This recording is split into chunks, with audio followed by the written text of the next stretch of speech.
भारत संचार आर्थिक समाचार के इस ताजा अंक में हमारे दर्शकों का एक बार फिर से स्वागत है। आज जब हम इस वीडियो को रिकॉर्ड कर रहे हैं 11 अप्रैल 2023 है।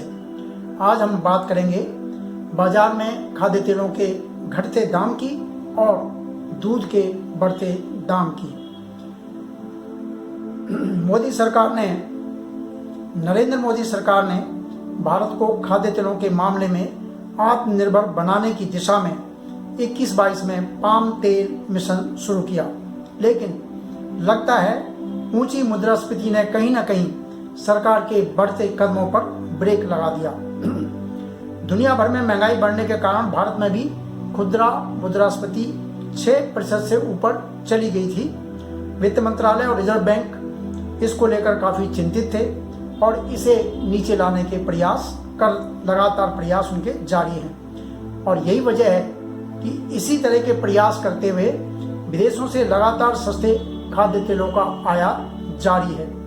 दुनिया भर के बाजारों में सूरजमुखी और सोयाबीन तेल के दाम, कच्चा सूरजमुखी और कच्चे सोयाबीन के तेल के दाम पिछले दिनों काफी नीचे आए हैं। बाजार के जानकार बताते हैं कि जब इन तेलों का विदेशों में भाव $1400 प्रति टन था, तब इन पर 38.5% की दर से आयात शुल्क लगाया गया था। इसके बाद भाव बढ़कर $2500 प्रति टन पर पहुंच गया, तो आयात सस्ता रहे इसलिए आयात शुल्क शून्य कर दिया गया और अब इन दिनों इनका भाव $1050 प्रति टन के आसपास है। तो इस पर जो प्रभावी शुल्क दर है, आयात शुल्क दर 5.5% पर है, यानी 38.5 से 40% की दर से जो पहले इंपोर्ट ड्यूटी लगती थी, इस समय मात्र 5.5% है।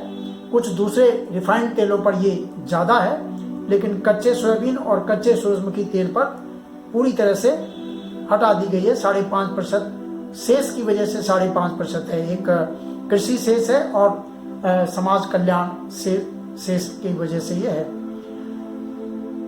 इसका असर जो है, सस्ते आयात का असर घरेलू बाजार पर पड़ रहा है। सरसों, बिनौला और दूसरे तिलहनों पर ये देखा जा रहा है, क्योंकि बाजार में सस्ता सूरजमुखी और सोयाबीन तेल उपलब्ध होने की वजह से सरसों, बिनौला, मूंगफली आदि तेलों के ऊंचे भाव पर पड़ता नहीं। इनके दाम ऊंचा है क्योंकि समर्थन मूल्य ऊंचा होने की वजह से तेल का दाम भी ऊंचा बनता है, उसका जो लागत बनती है ऊंची बनती है, जबकि सस्ता विदेशी तेल उसके सामने फिर हमारे तेल ठहर नहीं पाते हैं। बाजार विशेषज्ञों का कहना है कि सरकार को खाद्य तेल बाजार की मौजूदा जो स्थिति है उसका संज्ञान लेना चाहिए। अगर किसान को सरसों और तिल का या मूंगफली का उसका समर्थन मूल्य नहीं मिलेगा, MSP प्राप्त नहीं होगा, तो वह आगे इनकी खेती की तरफ आकर्षित कैसे होगा और कैसे देश को खाद्य तेलों के मामले में हम आत्मनिर्भर बना पाएंगे। चालू रबी मौसम के लिए सरसों का MSP 5,450 रुपये क्विंटल रखा है सरकार ने। ये पिछले साल से 400 रुपये क्विंटल ज्यादा है, यानी सरकार ने बढ़ाया है ताकि किसानों को प्रोत्साहन मिले। लेकिन इन दिनों थोक बाजार में जो सरसों तिलहन का भाव है 5,000 रुपये के आसपास चल रहा है। तो 5,450 MSP है और दाम चल रहा है 5,000 रुपये। कच्ची घानी दादरी भाव का अगर तेल की बात करें तो 10,580 रुपये क्विंटल है। खुदरा बाजार में सरसों तेल 120 से 138 रुपये प्रति लीटर, यानी 910 ग्राम का भाव ये चल रहा है।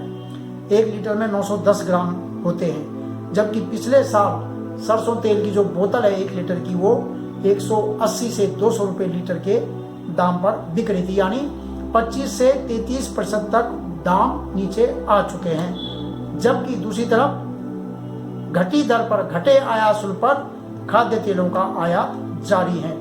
हालांकि बाजार में ये भी देखा जा रहा है कि मुनाफा कमाने वाले ऊंचे MRP पर ही इन तेलों को बेच रहे हैं, यानी कहीं ना कहीं उपभोक्ता को भी इसका लाभ नहीं मिल रहा है।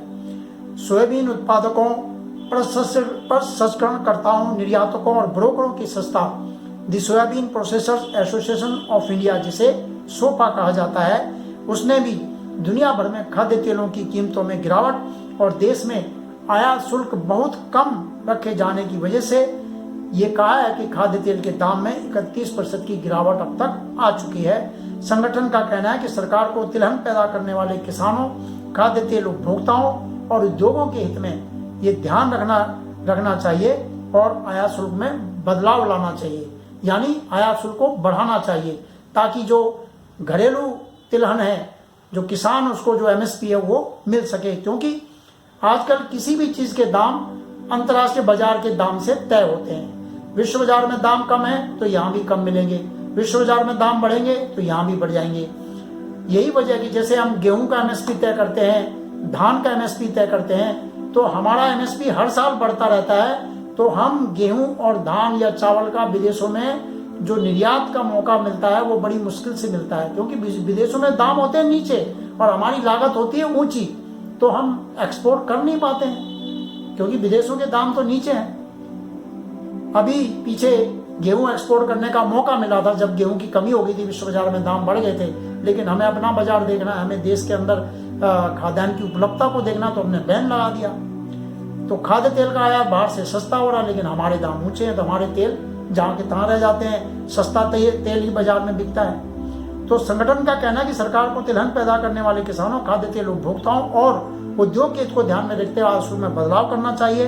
खाद्य तेलों की मौजूदा स्थिति इनके आयात शुल्क पर बढ़ाए जाने की जरूरत बता रहे हैं। सोपा के मुताबिक पिछले 6 महीनों में यानी 1 सितंबर 2022 के बाद से दुनिया के बाजार में कच्चे सोयाबीन का दाम 31% से ज्यादा नीचे आ चुका है। वहीं कच्चे सूरजमुखी तेल के दाम में 32% की कमी आई है। कच्चा पाम तेल का दाम 5.70% नीचे आया है। अर्जेंटीना में सोया मिल के दाम में 19.5% की गिरावट आई है। जानकारों के मुताबिक 97-98 में 27 लाख हेक्टेयर पर सूरजमुखी की खेती होती थी, जो कि अब सिमट कर 2.5 लाख हेक्टेयर रह गई है। क्यों?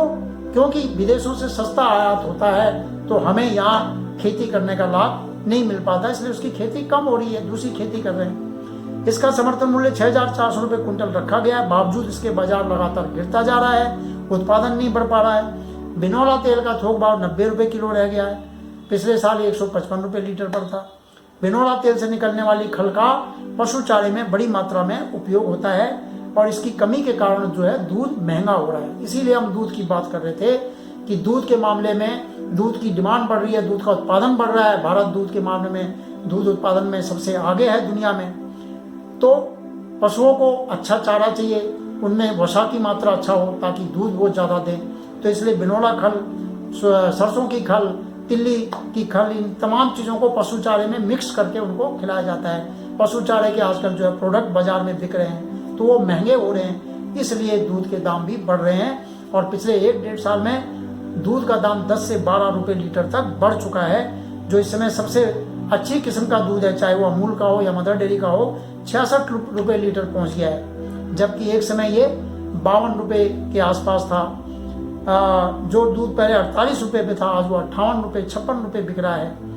लेकिन बढ़ते दूध के दाम की चर्चा कम ही होती है, मीडिया हो या कोई भी हो, वहाँ बढ़ते दूध के दाम की चर्चा नहीं होती। लेकिन खाद्य तेल के दाम अगर बढ़ते हैं तो उनकी चर्चा सामने आ जाती है। जबकि दूध की खपत, सामान्य तौर पर दूध की खपत तेल के मुकाबले ज़्यादा है। हर घर में कम से कम रोजाना 1.5 लीटर 2 लीटर दूध आता है। महीने में ये लगा लीजिए आपकी 45 लीटर ये इसकी खपत होती है। जबकि तेल आप 5 लीटर तेल लेंगे, 2 लीटर तेल लेंगे, महीने भर चलता है। लेकिन खाद्य तेल के दाम बढ़ते हैं तो उसकी चर्चा ज़्यादा तेजी से होती है बजाय दूध के दाम के, जो कि पिछले 1-1.5 साल में काफ़ी बढ़ चुके हैं। रबी मौसम में गेहूं, चना और सरसों उत्तर भारत की मुख्य फसल होती है। पहले वर्षा और ओलावृष्टि से सरसों फसल को नुकसान की खबर है। गेहूं की फसल का भी कुछ नुकसान थोड़ा बहुत हुआ है। ऊपर से सस्ता तेल उपलब्ध होने के कारण सरसों का एमएसपी मिलना मुश्किल हो गया है। कहीं कहीं तो किसान ने वर्षा और ओलावृष्टि के बीच गीली सरसों को ही अंदर रख लिया था। अब वो कैसे बाहर निकलेगी उसको डर सताने लगा है, क्योंकि बाजार में मांग जब होगी, दाम अच्छा मिलेगा, तभी वो बाजार में लेकर आएगा। खाद्य तेल बाजार के जो विशेषज्ञ हैं उनका कहना है कि सरकार को समझना चाहिए कि जब बड़े पैमाने पर फसल बाजार में आती है तो बाजार नीचे गिरने लगता है। ऊपर से विदेशों से सस्ता तेल भी बाजार में उपलब्ध है, तो अच्छा भाव किस तरह मिलेगा ये सरकार को तय करना है। हमारे नीति निर्माताओं को देखना है कि जो खाद्य तेल का बाजार है, विदेशों से हम बड़ी मात्रा में खाद्य तेल का बाजार आयात करते हैं, क्योंकि देश में पैदा नहीं होता, देश में पैदा हो नहीं पा रहा है, बाजार नहीं बन पा रहा है, क्योंकि विदेशों से उसकी चुनौती एकदम सामने आ जाती है। तो कैसे हम अपने घरेलू तेलों को, पिछले साल सरसों 7,000 रुपये क्विंटल बिक गई थी, तो किसान ने कहा चलो अगले साल भी उगाते हैं। इस साल 5,450 रुपये MSP लगा, लेकिन बाजार में दाम हो गया 5,000 रुपये। तो ये एक चुनौती है, देखना पड़ेगा कि हम किस प्रकार घरेलू तेलों को, घरेलू खाद्य तेल बाजार को बेहतर बना सकते हैं। जो विदेशों की चुनौती है उसके सामने कैसे हम अपने सरसों और मूंगफली, तिल, बिनोला, इन तेलों को हम उसमें बाजार में ठहरा सकते हैं।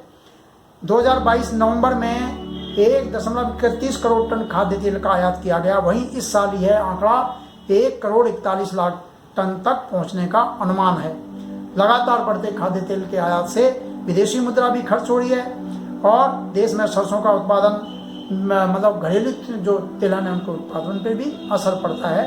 और दूसरी तरफ दूध के दाम भी बढ़ रहे हैं। तो इन सब चीज़ों को देखते हुए हमें अपनी नीति में बदलाव करना पड़ेगा, उसे लचीला बनाना। जो विशेषज्ञ वो कहते हैं कि लचीला बनाना चाहिए। अब इस समय सस्ता हो रहा है तो आयात शुल्क बढ़ाया जाना चाहिए, ताकि घरेलू बाजार को, घरेलू जो तिलहन उत्पादक है उनको समर्थन मिले। फिलहाल इस एपिसोड में इतना ही। अगले में फिर आपसे मुलाकात होगी। आप हमारे वीडियो को शेयर कीजिए, लाइक कीजिए और सब्सक्राइब कीजिए। नमस्कार।